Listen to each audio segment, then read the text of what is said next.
नमस्कार, मैं प्रतिमा सिंह आप सभी का अपने चैनल पोल पाथ पर स्वागत करती हूँ। आज हम कुछ महत्वपूर्ण प्रश्नों की प्रैक्टिस करेंगे। दोस्तों, ये पॉलिटिकल साइंस का फ्री कोर्स है और इस सीरीज़ में हमने राजनीति सिद्धांत को कंप्लीट कर लिया है और अभी पाश्चात्य विचारक पढ़ रहे हैं। यदि आपने अभी तक उन वीडियोज़ को नहीं देखा है तो उन्हें देख लें, आपको पढ़ाई में बहुत हेल्प मिलेगी। यदि आपने अभी तक चैनल को सब्सक्राइब नहीं किया है तो सब्सक्राइब कर लें तथा वीडियोज़ को अधिक से अधिक शेयर करें ताकि जो नीडी पर्सन हैं, जो लोग फ़ीस अफोर्ड नहीं कर सकते हैं, उन तक ये वीडियोज़ पहुंच सकें। क्योंकि यदि मेरी वीडियोज़ से किसी ज़रूरतमंद की, किसी गरीब की मदद होती है तो मैं समझूंगी कि मेरी मेहनत का फल मुझे मिल गया। तो अब हम अपने क्वेश्चन की तरफ बढ़ते हैं और प्रैक्टिस करते हैं। आज का हमारा क्वेश्चन है, यदि भारतीय संघ में एक नए राज्य का सृजन करना हो तो निम्नलिखित अनुसूचियों में से किसे संशोधित किया जाना चाहिए। क्वेश्चन क्या कह रहा है कि अगर भारत में एक नए राज्य का सृजन करना हो तो हम कौन सी अनुसूची को संशोधित करेंगे। तो सबसे पहली बात तो है कि हमें ये पता होना चाहिए कि हमारे संविधान में 12 अनुसूचियाँ हैं। 8 थी जब संविधान बना था, उस समय 8 अनुसूचियाँ थीं और अभी जो हैं 4 और जोड़ी गई हैं संविधान बनने के बाद, उन पर भी हम चर्चा करेंगे। तो टोटल हो गई 12। पहली अनुसूची हमारी क्या कहती है, ये पहली बताती है संघ एवं राज्य क्षेत्र। संघ एवं राज्य क्षेत्र के बारे में ये बात करती है, राज्य क्षेत्र। दूसरी क्या अनुसूची बताती है कि वेतन के बारे में। तीसरी बताती है शपथ, ये शपथ के बारे में बात करती है। चौथी बताती है राज्यसभा में सीट की बात करती है। राज्यसभा में सीट की बात आपकी चौथी अनुसूची करती है। और पांचवी अनुसूची क्या करती है, SC ST आरक्षण, SC ST आरक्षण की बात करती है। और जो छठी अनुसूची है, ये पूर्वोत्तर में हमारे राज्य हैं नॉर्थ ईस्ट में, उनके बारे में कुछ खास नियमों की बात करती है। पूर्वोत्तर राज्यों के बारे में बात करती है, जिसमें कि असम, मेघालय, त्रिपुरा, मिज़ोरम, AMTM, असम, मेघालय, त्रिपुरा, मिज़ोरम, ये 4 राज्य आते हैं। और सातवीं अनुसूची हमारी क्या बताती है, सातवीं बताती है शक्ति विभाजन। शक्ति विभाजन के बारे में बात करती है। और जब शक्ति विभाजन की बात आती है तो संघ सूची, इसमें कितनी सूचियाँ बनाई गई हैं राज्य और केंद्र के बीच में शक्ति का विभाजन करने के लिए, संघ सूची बनाई गई है। इसमें सिर्फ संघ, जो केंद्र की सरकार है, वो इन विषयों पर कानून बनाएगी। राज्य सूची बनाई गई है, इस राज्य सूची में राज्य बनाएगा, इस सूची में जो विषय हैं उन पर राज्य कानून बनाएगा।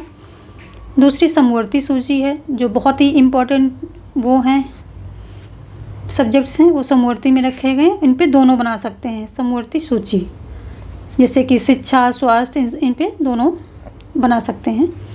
और एक चौथी है कि भाई जो सब्जेक्ट जो अभी नहीं है, जैसे जैसे सोसाइटी आगे बढ़ेगी कुछ ना कुछ चीज़ें तो खोज में आएंगी, तो वो कौन सी, फिर तो ये केंद्र और राज्य आपस में लड़ते ही रहेंगे।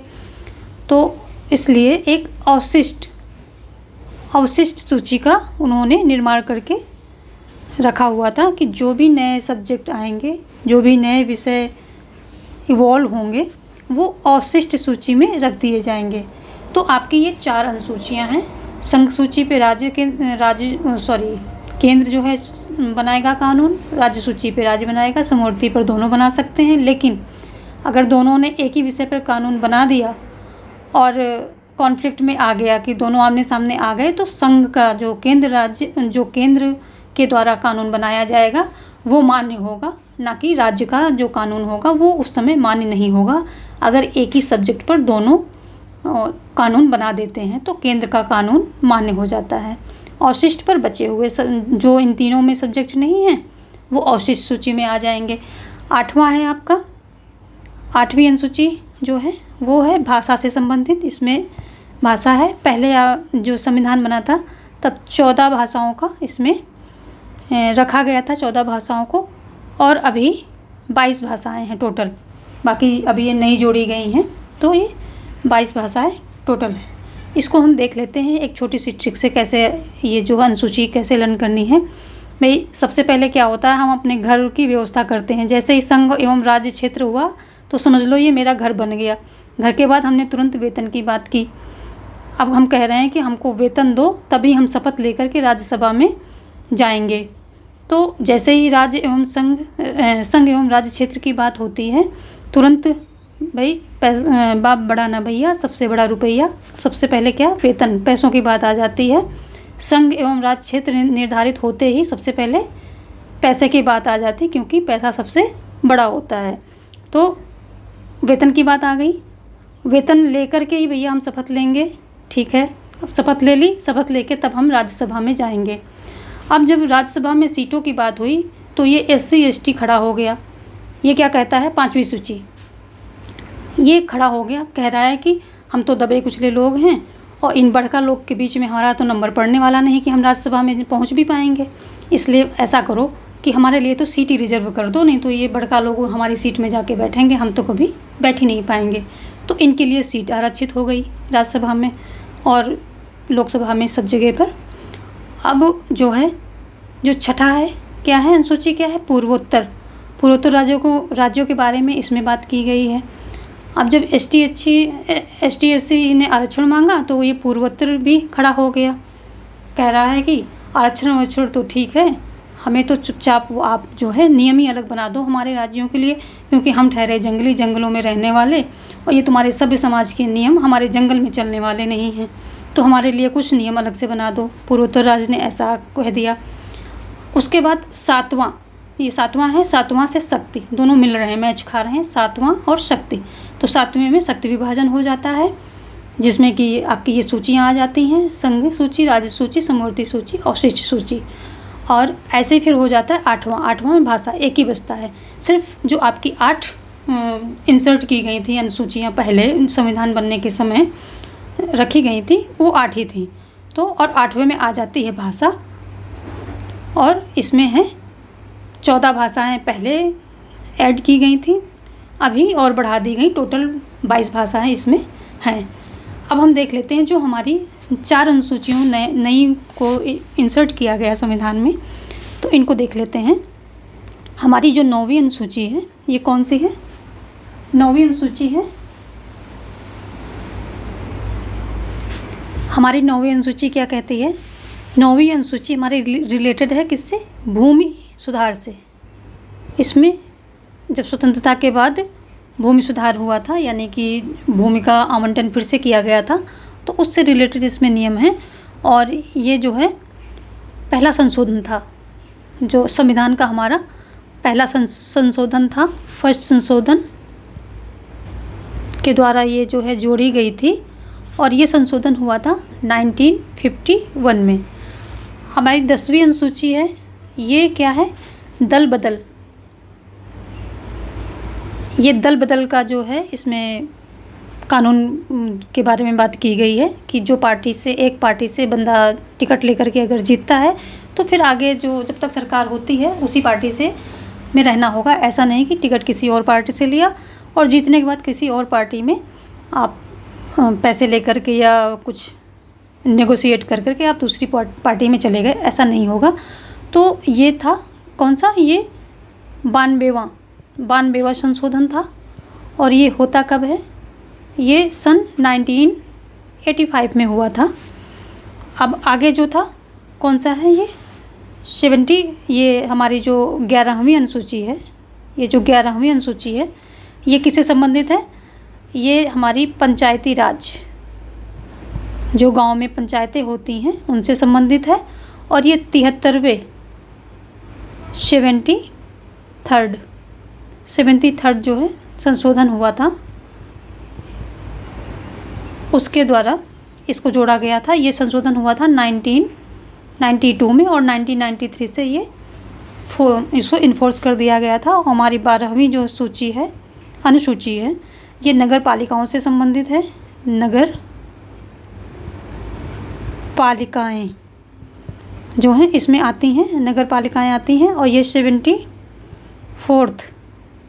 74th संशोधन से इसको इंसर्ट किया गया। और ये भी 1992 में ही इसको भी संशोधित किया गया था। इसको 1992 में ही ये दोनों जो है हुए थे, लेकिन ये 73rd है पंचायती राज और ये 74th है। तो आई थिंक आपको अनुसूचियों के बारे में इतना हो गया होगा, आइडिया लग गया होगा। और तो अब आपको आंसर भी मिल गया होगा कि अगर हमें नए राज्य का सृजन करना है तो कौन सी अनुसूची संशोधित करनी होगी, पहली, क्योंकि संघ और राज्य का विवरण इसी अनुसूची में है। अब हम अपना अगला देखेंगे, जो हमारा अगला क्वेश्चन है। अच्छा, हमने क्वेश्चन 8 से शुरू कर दिया, कोई बात नहीं, जल्दबाजी में यही शुरू हो गया, नंबर से क्या फ़र्क पड़ता है। अब हम पहला देख लेते हैं, इसको बाद में हम स्किप कर देंगे। तो हमारा पहला क्वेश्चन क्या है, स्टार्टिंग से ले लेते हैं। ये प्रैक्टिस सेट 3 है हमारा, और हमारा पहला क्वेश्चन है, किसने उदारवादी प्रजातंत्र की विश्वव्यापी विजय को इतिहास का अंत के रूप में व्याख्यायित किया? तो आपके सामने ये का है, यहाँ पे थोड़ा सा मिसप्रिंट है। तो आपके सामने ऑप्शन है, ए समीर अमीन, बी डेविड हेल्ड, सी फ्रांसिस फुकुयामा और डी सैमुअल पी हंटिंगटन। तो आपका सही ऑप्शन इसमें क्या होगा, ये फ्रांसिस फुकुयामा हो जाएगा। और ये अमेरिका के राजनीतिक विचारक हैं और इन्होंने लगभग 30 साल पहले इतिहास का अंत लेख लिखकर सनसनी फैला दी थी। और जिसमें समाजवादी देशों के लिए संकट का दौर चल रहा था, उस समय इन्होंने विरोधी खेमे, यानी कि जो उदारवादी जो पूंजीवादी देश थे, उनको एक क्या किया, ताकतवर वैचारिक हथियार मुहैया कराया।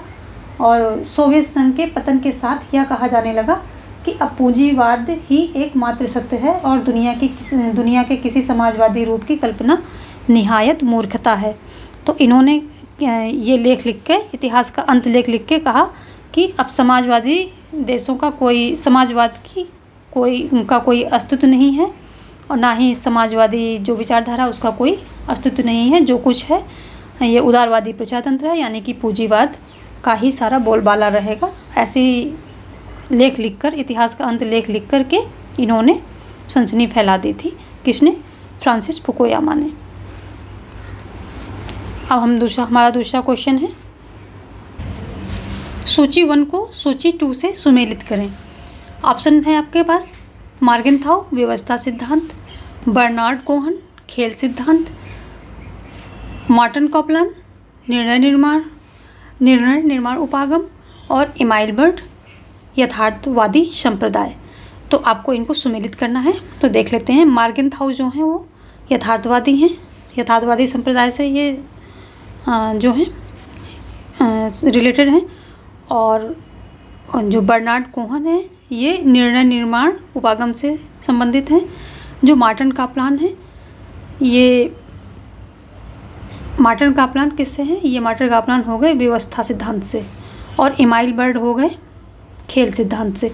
तो ये कोड देखते हैं कहाँ मिल रहा है, कौन सा है, पहले का चौथा, दूसरे का तीसरा, पहले का चौथा, दूसरे का तीसरा, और तीसरे का पहला, और डी का चौथा। तो हमारा ये फर्स्ट जो है कोड ये वाला सही हो गया है। अब हम देखेंगे हमारा तीसरा क्वेश्चन, संयुक्त राष्ट्र ने किस दशक को महिलाओं के दशक के रूप में घोषित किया?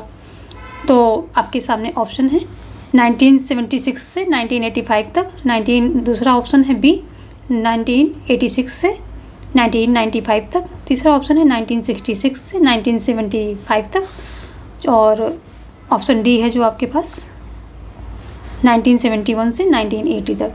तो जो आपका ऑप्शन ए है कि संयुक्त राष्ट्र संघ ने महिलाओं के दशक के रूप में कौन से दशक को घोषित किया था महिलाओं के दशक के रूप में? तो वो 1976 से 1985 को उन्होंने महिलाओं के दशक के रूप में घोषित किया था।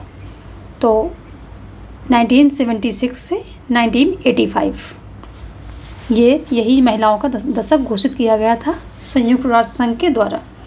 चौथा क्वेश्चन देखेंगे, निम्न में से कौन सी विद्या कौटिल्य द्वारा सुनिश्चित मूल विधाओं में सम्मिलित नहीं है? तो कौटिल्य जो है इन्होंने 4 विधाओं की बात की है। अब पहले हम ऑप्शन देख लेते हैं कि आपको ऑप्शन कौन कौन से दिए गए हैं। तो ए है वार्ता, बी है आन्वीक्षिकी, और सी है निरुक्त, और डी है त्रयी। तो कौटिल्य ने जो है 4 विधाओं का उल्लेख किया है। पहला है उन्होंने आन्वीक्षिकी बोला है, इसको पहला बताया आन्वीक्षिकी। आन्वीक्षिकी में उन्होंने अध्याय दर्शन, अध्याय और दर्शन की बात की है कि इसको जो है नॉलेज होना चाहिए। और त्रयी का दूसरा उन्होंने त्रयी बताया है, ये दूसरा जो है त्रयी बताया है। धर्म अधर्म व वेदों का ज्ञान, इसमें क्या बताया इन्होंने, धर्म अधर्म और वेदों का ज्ञान, इसके अंतर्गत इन्होंने बोला है। तीसरा उन्होंने क्या बताया है, तीसरा बताया है वार्ता। ये जो है तीसरी वो है विधा है जो कौटिल्य द्वारा बताई गई। तो इसमें इन्होंने वार्ता में बताया है कृषि पशुपालन और वाणिज्य, जो है इन्होंने वाणिज्य का है, वाणिज्य विद्या, इनकी बात की है।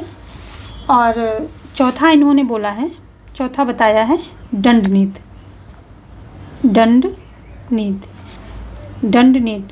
ये इन्होंने दंड नीति, इसके अंतर्गत इन्होंने क्या बताया है, बताया है कि शासन कला राजविद्या, शासन कला और राज जो है राजविद्या, इसके अंतर्गत इन्होंने राजविद्या की और शासन कला की बात की है। तो आपका पहला हो गया आन्वीक्षिकी, दूसरा हो गया त्रयी, तीसरा हो गया वार्ता और चौथा हो गया दंड नीति। तो ये कौटिल्य द्वारा दिए गए 4 विधाएं हैं, और इसमें से जो ये निरुक्त है ऑप्शन नंबर सी, ये गलत है। तो यही नहीं दिया गया, ये आपका आंसर हो जाएगा, क्योंकि यहाँ पर नहीं पूछ रहा कि कौन सा सम्मिलित नहीं है, तो निरुक्त सम्मिलित नहीं है, बाकी की ये तीनों सम्मिलित हैं, और चौथा आपका ये है दंड नीति। आगे देखते हैं हम क्वेश्चन नंबर 5।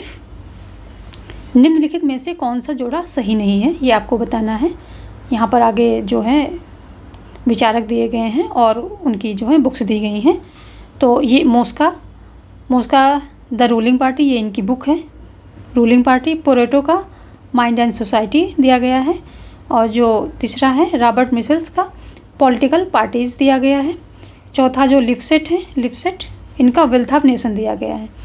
तो यहाँ ऑप्शन आपका कौन सा सही नहीं है वो आपको देखना है। नहीं को अंडरलाइन कर लें, क्योंकि ये बहुत जो है गड़बड़ करता है एग्ज़ाम्स में। तो ये जो लिपसेट हैं, यहाँ पर तो वैसे जो है जो बुक दी गई हैं, तो जैसे मोस्का की the ruling class, mind and society, political parties, हो सकता है कि सभी का नॉलेज आपके पास ना हो, लेकिन जो एक बुक है वेल्थ ऑफ नेशन, ये बहुत ही फेमस है। तो इसको आप जो है देख सकते हैं कि ये वेल्थ ऑफ नेशन किसकी है, एडम स्मिथ की है, एडम स्मिथ, ये एडम स्मिथ की है। और इसमें वेल्थ ऑफ नेशन, इसमें इन्होंने प्रॉपर्टी के बारे में विचार दिए थे। और ये तो जब ये एडम स्मिथ की है, तो यही ऑप्शन आपका जो है गलत है, ये जोड़ा सही नहीं है, ऑप्शन नंबर डी ये गलत है। बाकी के तीनों सही सुमेलित हैं। तो ऑप्शन जो है 4 आपका गलत हो जाएगा, ऑप्शन 4 आपका आंसर हो जाएगा, यानी कि ये गलत आंसर है। छठा देखते हैं, सत्ता के सहमत मॉडल की रचना किसने की, ये आपका छठा क्वेश्चन है। और इसमें क्या पूछ रहा है, option A Mayo, option B William G Scott, option C Herbert Simon, और ऑप्शन डी बर्नार्ड। तो आपका ऑप्शन डी जो है सही हो जाएगा, ये आंसर आपका सही हो जाएगा। ये चेस्टर बर्नार्ड द्वारा सत्ता के सहमत मॉडल की जो है इसको रचना की गई समर्थित विचारधारा है। स्वीकृत मॉडल जो है, या इसको सहमत मॉडल भी कह सकते हैं, चेस्टर बर्नार्ड द्वारा समर्थित विचारधारा है। इस विचारधारा की मान्यता है कि सत्ता का स्रोत अधीनस्थों की स्वीकृति, इसका क्या है, अधीनस्थों की स्वीकृति में है, कि जो अधीनस्थ हैं अगर वो आज्ञा को मानेंगे और उसका पालन करेंगे तभी सत्ता का तभी वहाँ पर सत्ता इस्टेब्लिश हो सकती है। अदरवाइज अगर कोई आज्ञा को मानेगा ही नहीं, पालन ही नहीं करेगा तो सत्ता की वहाँ पर कोई स्रोत ही नहीं रहेगा। और सत्ता तभी अर्थपूर्ण होगी जब आदेश को स्वीकार किया जाएगा और उसका पालन किया जाएगा। और बर्नार्ड कहता है कि संगठन में सत्ता ऊपर नहीं नीचे रहती है, यानी कि जब जहाँ पर सत्ता की बात होती, कोई संगठन होता है तो सत्ता ऊपर नहीं होती है, सत्ता नीचे यानी जनता में होती, लोगों में नीचे के लोगों में होती है, जो शासन पर होते हैं उन पे नहीं होती है, जनता में होती है। क्योंकि जनता अगर आदेशों को मानेगी, पालन करेगी तभी उस सत्ता का कुछ मतलब निकलता है, कुछ अर्थ निकलता है, अदरवाइज सत्ता में पावर रह ही नहीं जाएगी। तो ये ऑप्शन डी जो है चेस्टर बर्नार्ड जो है ये आपका सही ऑप्शन हो जाएगा। 7th देखेंगे, पॉलिटिक्स एमंग्स नेशन पुस्तक जो है लिखी गई है किसके द्वारा, H.J. मॉर्गेनथाउ द्वारा, काफ़ी फेमस बुक है। पामर एंड पार्किंस द्वारा, E.H. कार द्वारा, और डी उपर्युक्त में से कोई नहीं। इसमें भी आपका जो है ऑप्शन ए H.J. मॉर्गेनथाउ, ये जो है अंतर्राष्ट्रीय राजनीति के काफ़ी फेमस विचारक हैं, राजनीतिज्ञ हैं। तो इनकी ये बुक है क्या है, पॉलिटिक्स एमंग नेशंस, तो ये इनकी है। और एक और बुक है दूसरी, the struggle for power and peace, the struggle for power and peace. और दूसरी इनकी एक और बुक है, वो भी काफ़ी फेमस है, कि scientific man versus power politics, scientific man versus power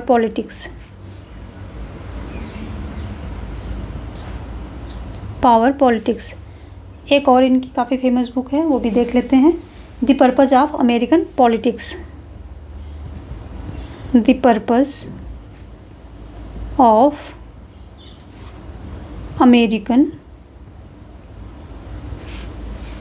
politics.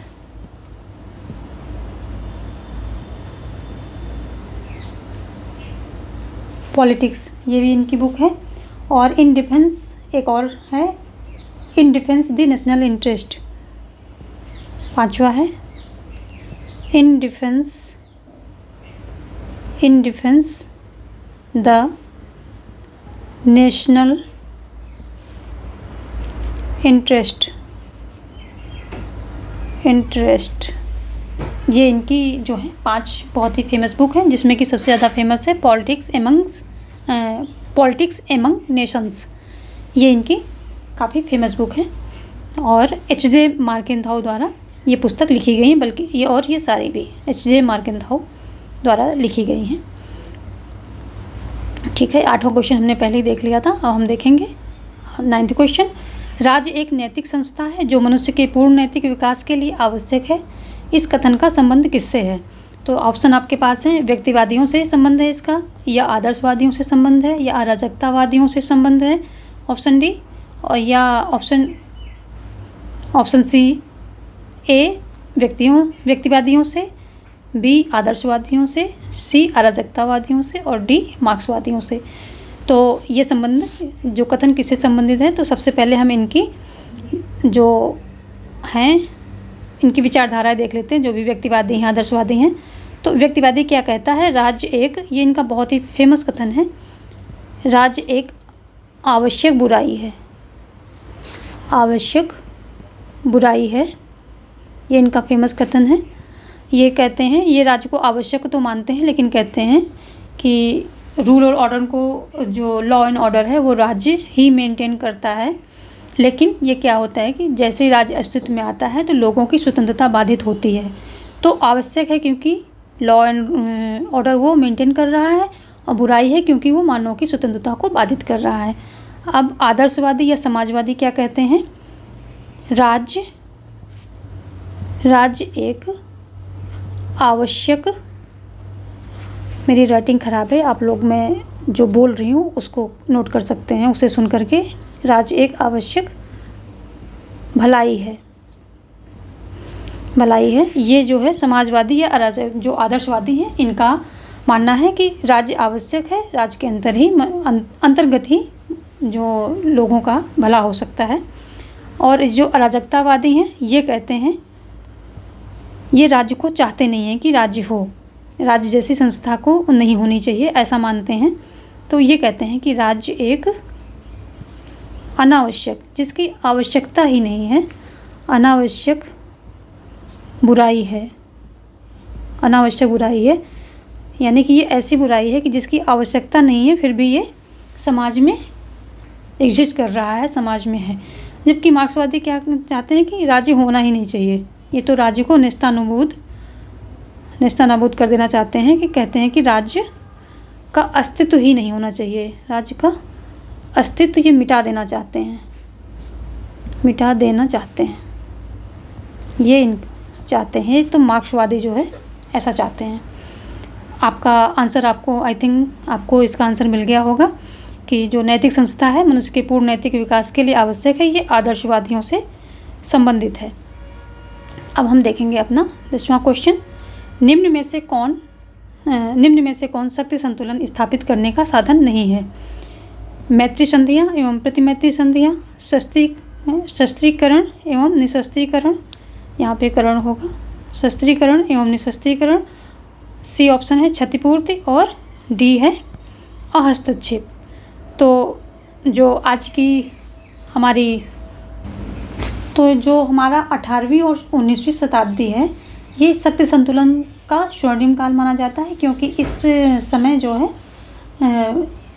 जो हमारा वर्तमान समय चल रहा है, इसमें शक्ति का केंद्र केवल राष्ट्र राज्य ही नहीं बल्कि बहुराष्ट्रीय कंपनियां, क्षेत्रीय आर्थिक संगठन एवं विश्व व्यापार शक्ति के उभरते, ये सब शक्ति के नवीन केंद्र हैं। विश्व व्यापार जो है कंपनियां हैं, क्षेत्रीय आर्थिक संगठन हैं, ये सारे जो हैं ये उभरते हुए केंद्र हैं शक्ति के।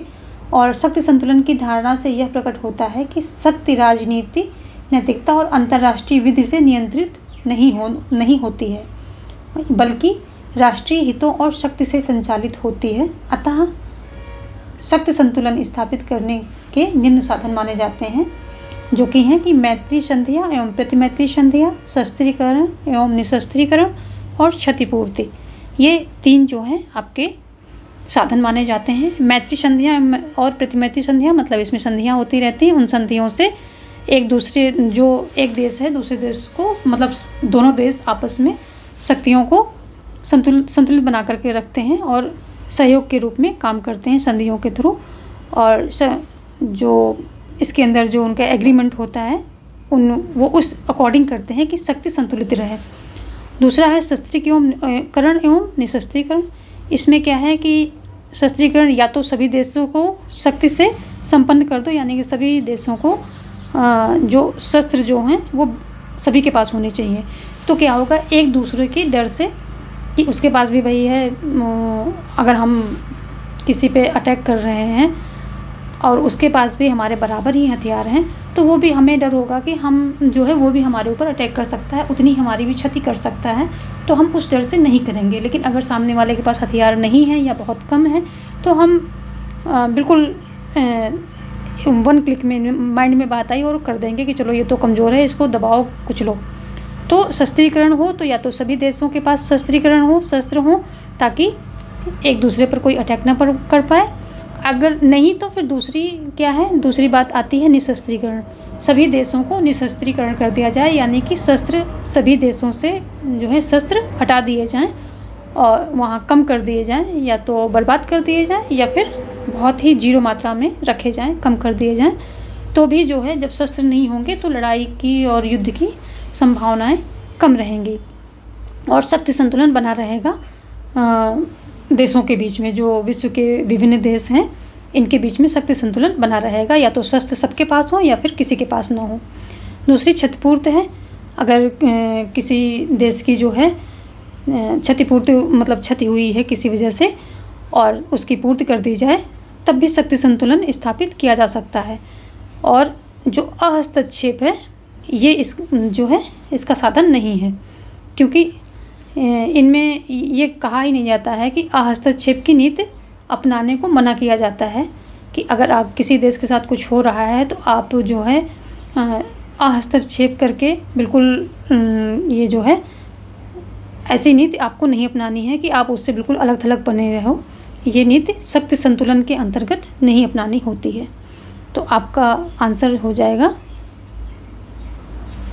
डी, क्योंकि ये नहीं पूछ रहा है, तो आपका आंसर डी हो जाएगा। अब हम देखते हैं 11वां, भारत के संविधान के किस अनुच्छेद में लिखा गया है कि इस संविधान का संक्षिप्त नाम भारत का संविधान है। तो ऑप्शन आपके सामने है, अनुच्छेद 1, अनुच्छेद 2, अनुच्छेद 393, अनुच्छेद 395। तो कौन से अनुच्छेद में लिखा है कि इस संविधान का संक्षिप्त नाम भारत का संविधान है? तो ये आपके अनुच्छेद 393 में दिया गया है कि इस संविधान का नाम संक्षिप्त नाम भारत का संविधान है। तो option C is the right answer, which is अनुच्छेद 393। अब हम देखते हैं अपना 12वां क्वेश्चन। निम्न में से कौन यह मानता है कि स्वतंत्रता और समानता एक दूसरे के पूरक हैं? ये ऑप्शन है आपके पास, डी टॉक्यूविल, F.A. हायेक, R.H. टानी या आई बर्लिन, इनको आयशा बर्लिन भी बोल सकते हैं। तो इनमें से कौन मानता है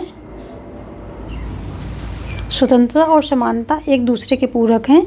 तो इसके जो है ये R.H. टानी जो हैं मानते हैं कि स्वतंत्रता और समानता एक दूसरे के पूरक हैं। ऑप्शन सी आपका राइट आंसर है। ये R.H. टानी जो हैं ये क्या कहते हैं?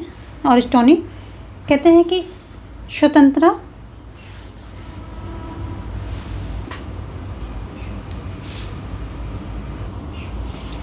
R.H. टानी कहते हैं समानता की एक बड़ी मात्रा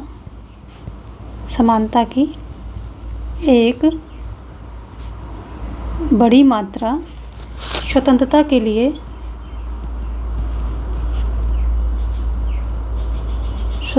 के लिए विरोधी ना होकर बल्कि पूरक है। ये इनका कहना है कि विरोधी ना होकर बल्कि पूरक है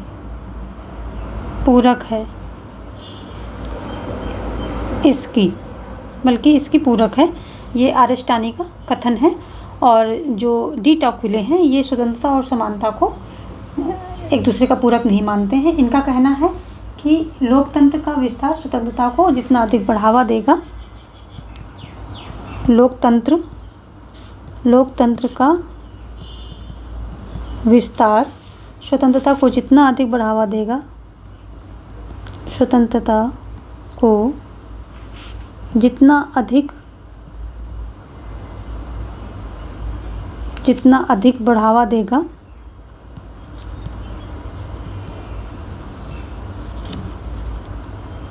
देगा समानता को उतना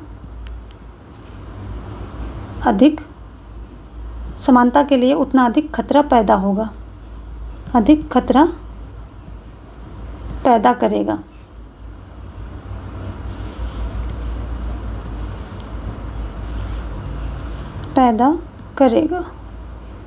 तो समानता के लिए, यहाँ पे के लिए हो जाएगा, समानता के लिए उतना अधिक खतरा पैदा करेगा। ये जो डी टॉक्विल कहते हैं ये इनका कथन है।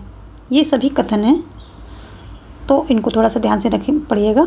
जो आयशा बर्लिन है ये क्या कहती हैं? ये स्वतंत्रता को दो घटकों में विभाजित करती हैं, दो घटकों में विभाजित करते हैं। कौन से? नकारात्मक स्वतंत्रता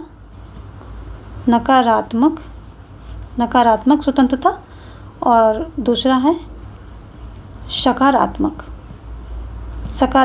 स्वतंत्रता।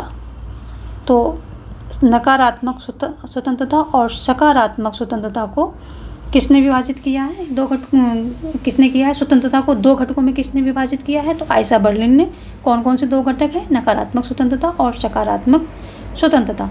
तो आपका आंसर ये सी हो जाएगा, ऑप्शन सी जो है आंसर हो जाएगा कि जो अरिस्टानी है वो समानता और स्वतंत्रता को एक दूसरे का पूरक मानते हैं। हम अपना देख लेते हैं 13वां क्वेश्चन। निम्नलिखित में से कौन आधुनिक व्यक्तिवाद का प्रवक्ता है?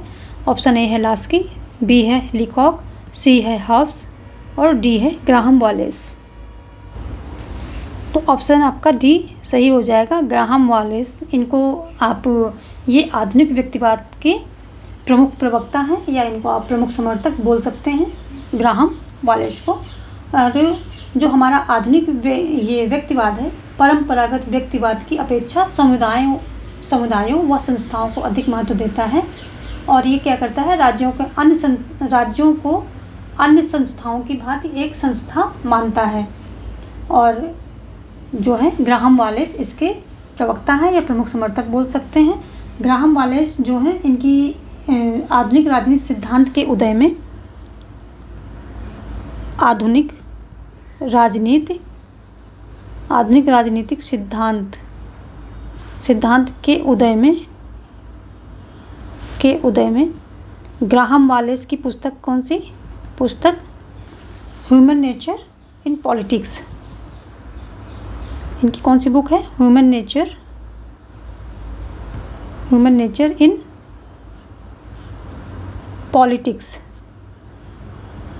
पॉलिटिक्स ये इनकी बुक है। इस बुक ने जो है क्या किया, आधुनिक राजनीतिक सिद्धांत के उदय में बहुत महत्वपूर्ण योगदान दिया है। इसके अलावा दूसरी जो बुक थी आधुनिक राजनीतिक विज्ञान के उदय में जो दूसरी बुक का योगदान है वो आर्थर बेंटले की बुक है। आर्थर बेंटले की बुक है कौन सी? प्रोसेस ऑफ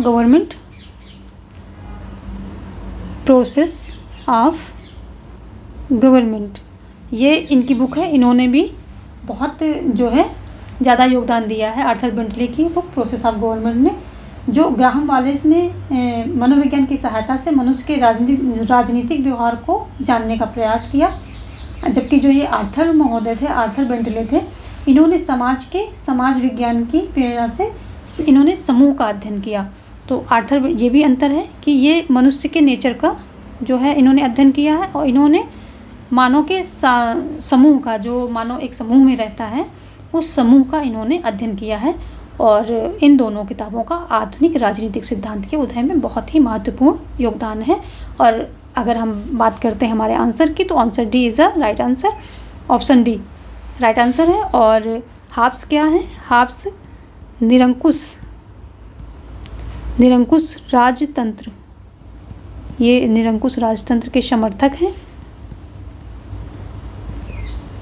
निरंकुश राजतंत्र के समर्थक हैं। लास्की क्या है? लोक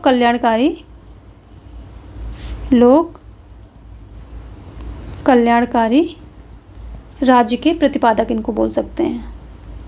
राज्य का प्रतिपादक बोल सकते हैं, प्रवक्ता बोल सकते हैं। तो ये हो गए। और लास्की महोदय लोक कल्याणकारी राज्य के प्रतिपादक हो गए। ऑप्शन डी जो है सही राइट आंसर है। अब हम आगे चलते हैं, वीडियो काफ़ी लंबी हो रही है, फटाफट ख़त्म करते हैं। किसने कहा यूनान में एकता विहीन लोकतंत्र विकसित किया है और रोम ने लोकतंत्र विहीन एकता कायम की है? ये कथन किसका है कि यूनान ने एकता विहीन लोकतंत्र विकसित किया है और रोम ने लोकतंत्र विहीन एकता कायम की है? आपके ऑप्शन हैं ए गार्नर, बी विलोबी, सी अरस्तु और डी गेटल। तो आपका सही ऑप्शन हो जाएगा गेटल।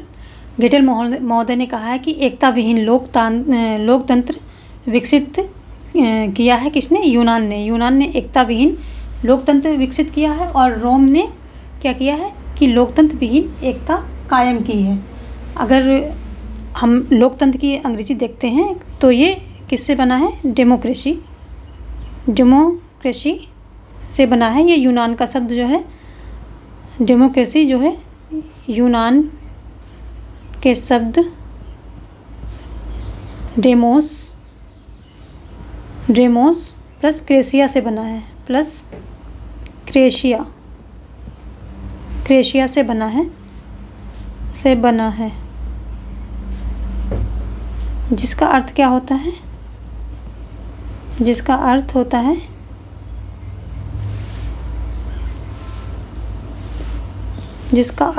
लोगों का शासन होता है, लोगों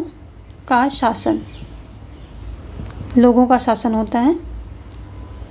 और जो गेटल महोदय हैं, आगे इनकी एक और परिभाषा है, वह राज्य शासन जिसमें सर्वोच्च सत्ता में भाग लेने का अधिकार केवल जनता को प्राप्त है, प्रजातांत्रिक शासन कहलाता है। एक बार मैं और बोल रही हूँ, वह राज्य शासन जिसमें सर्वोच्च सत्ता में भाग लेने का अधिकार केवल जनता को प्राप्त है, प्रजातांत्रिक शासन कहलाता है। जबकि गार्नर ने जो है राजनीति विज्ञान की सर्वश्रेष्ठ भाषा दी है, ये कहते हैं कि राजनीति विज्ञान का उदय और अंत राज्य में होता है, राज्य में ही होता है। दोनों क्या होते हैं? राज्य में ही होता है।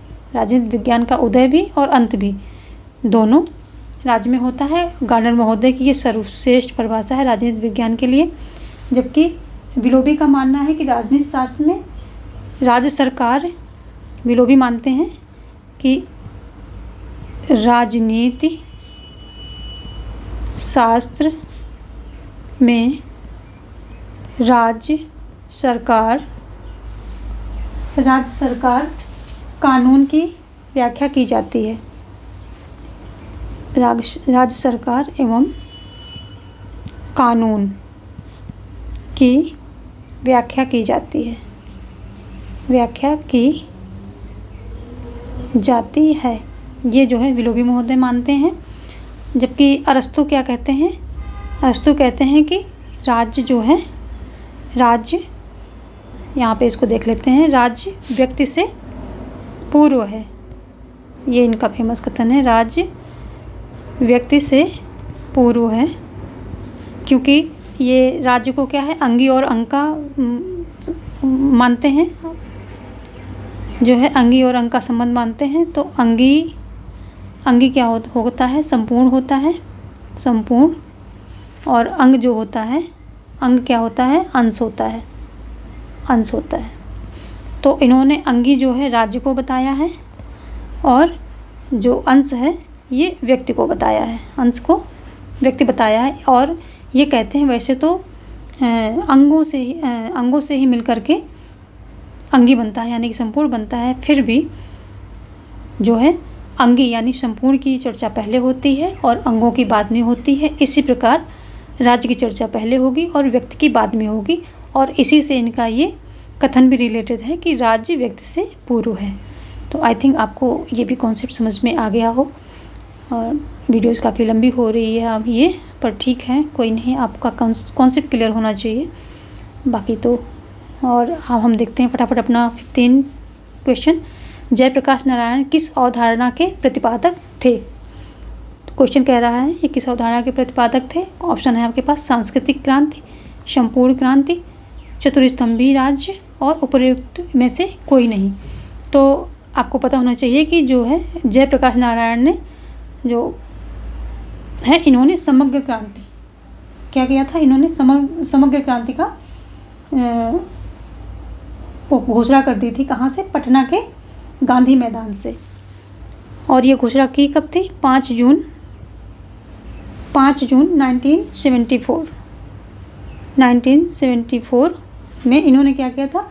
जो इंदिरा गांधी की सरकार की नीतियां थीं उनको अस्वीकार कर दिया था और पटना के गांधी मैदान से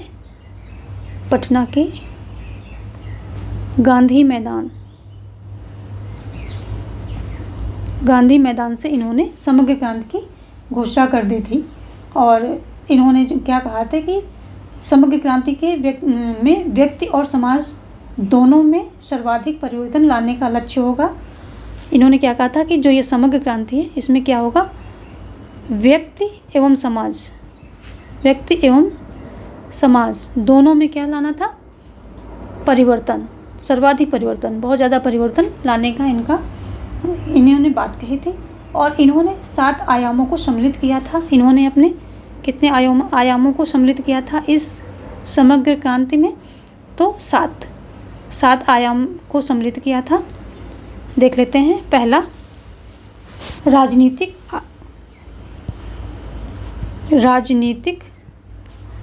आयाम। दूसरा, आर्थिक आयाम। तीसरा, सांस्कृतिक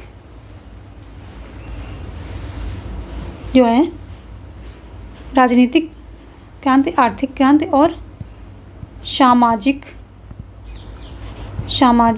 क्रांति। यहाँ पर हमने आयाम लिख दिया है, यहाँ पे क्रांति होगा। राजनीतिक क्रांति, जो 7 प्रकार की क्रांतियों की बात की इन्होंने, आयामों की बात की, तो उसमें राजनीतिक क्रांति, आर्थिक क्रांति, सामाजिक क्रांति, सांस्कृतिक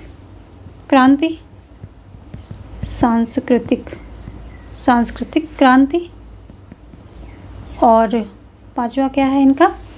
शैक्षणिक क्रांति आ जाएगी। शैक्षणिक क्रांति आ जाएगी। और 6ठा क्या हो जाएगा? वैचारिक क्रांति आ जाएगी।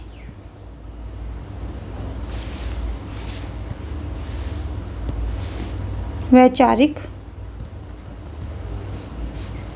क्रांति आएगी। और 7वां हो जाएगा नैतिक क्रांति, यानी कि नैतिकता का भी जो है विकास होना चाहिए, नैतिक क्रांति आ जाएगी। तो इसमें जो 5 तो हैं बहुत ही सिंपल हैं, जैसे कि राजनीतिक क्रांति, राजनीतिक, आर्थिक, सामाजिक, सांस्कृतिक, शैक्षणिक, एक वैचारिक और नैतिक आपको ध्यान रखना है। इसमें ऑप्शन क्वेश्चन में दे देता है, आपको सेग्रीगेट करना होता है कि कौन से हैं कौन से नहीं हैं, ऐसे करके क्वेश्चन वो पूछ लेता है। और जो सांस्कृतिक क्रांति है, ये अवधारणा किसने की थी? माओ से तुंग ने की थी। किसने की थी? ये माओ ने की थी, या माओ से तुंग, ये इनका पूरा नाम है। इन्होंने सांस्कृतिक क्रांति की अवधारणा दी थी राजनीतिक क्रांति के साथ साथ। तो आज हम 15 क्वेश्चन लेते हैं, यहीं पर हम वीडियो अपना समाप्त करेंगे। तो ये वीडियोस जो है ज़्यादा से ज़्यादा आप लोग शेयर कीजिए, ताकि काफ़ी सारे लोग इससे बेनिफिट ले सकें। Thank you. आगे हमारा रूसो को लेकर के हम आएंगे और आगे के चैप्टर भी हम फटाफट देखेंगे। तो यहीं से आज के लिए बस इतना ही। धन्यवाद।